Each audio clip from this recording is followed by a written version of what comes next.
नमस्कार दोस्तों, स्वागत है आप सभी का एक बार फिर से। दोस्तों, यदि आप अपने जीवन में कुछ नया बदलाव लाना चाहते हैं, अपने जीवन को बहुत ही व्यवस्थित रखना चाहते हैं, सुख संपन्न बनाना चाहते हैं, तो आप चाणक्य नीति को अपनाते हुए अपने जीवन को यदि आप जीते हैं तो आपको जीवन में आने वाली कठिनाइयों से निकलने का बहुत ही सुगम मार्ग मिलेगा। दोस्तों, बदलते समाज में लोगों की सोच भी बदलती जा रही है। लोगों में संवेदनशीलता की कमी होती जा रही है। खून के रिश्ते भी दागदार होने लगे हैं। वर्तमान समय में किसी भी इंसान की सोच को आंका नहीं जा सकता है। कोई इंसान दूसरे इंसान को कब धोखा दे दे कोई पता नहीं। किसी को परखना बहुत ही मुश्किल होता जा रहा है।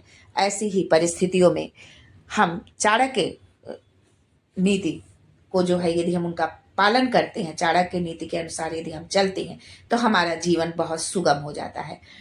दोस्तों, जब ऐसी मुश्किल घड़ी हो, तो ऐसी मुश्किल परिस्थितियों के लिए आचार्य चाणक्य ने कुछ नीतियों को सुझाया है। चाणक्य नीति में लिखते हैं कि सगे संबंधियों से लेकर बंधु बांधवों तक हर किसी को इन स्थितियों में आप समझ सकते हैं।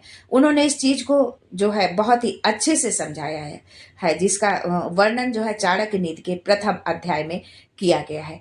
तो हम जानते हैं चाणक्य नीति के बारे में कि क्या बताया है आचार्य चाणक्य ने।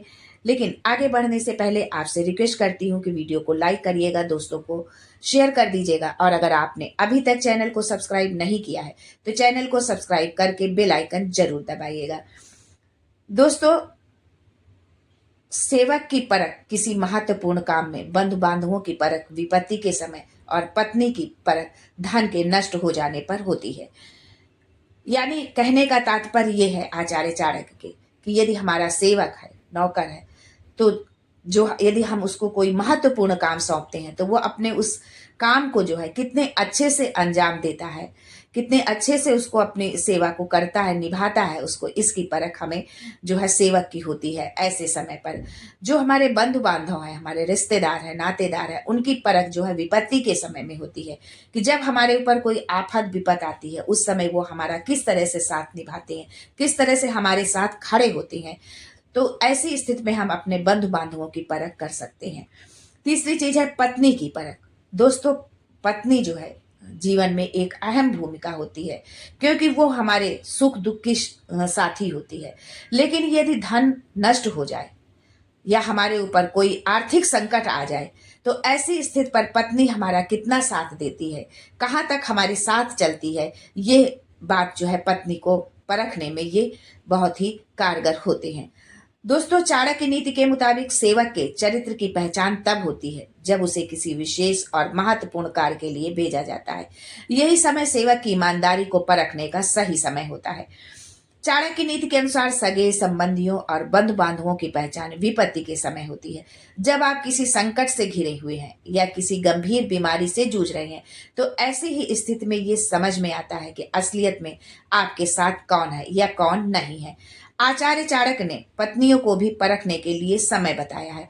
वे कहते हैं कि जब इंसान के पास धन नहीं हो, या उसकी परिस्थिति बिगड़ गई हो, या अचानक ही धन की हानि हो गई हो, तो ही पत्नी को आप परख सकते हैं कि पत्नी कितना आपके साथ कदम से कदम मिलाकर चलने वाली है।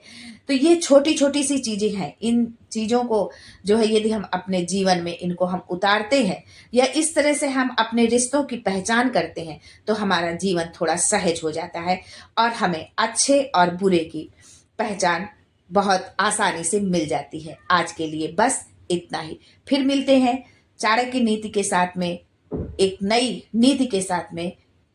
तब तक के लिए good bye and thanks for watching my video.